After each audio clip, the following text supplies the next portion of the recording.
মুদির সব কাজ আমার খুব ভালো লাগেছে, একটা কাজ শুধু ভালো লাগেনি।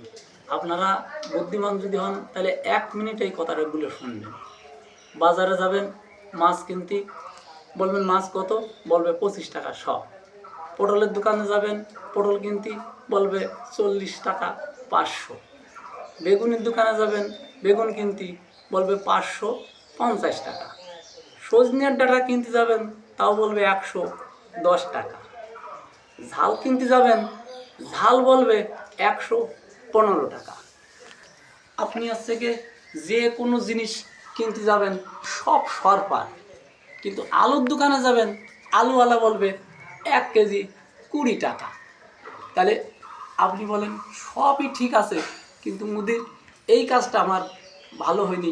এই আলুর দাম যদি 10 টাকা শ করে দিত তবে কে ভালো হতো।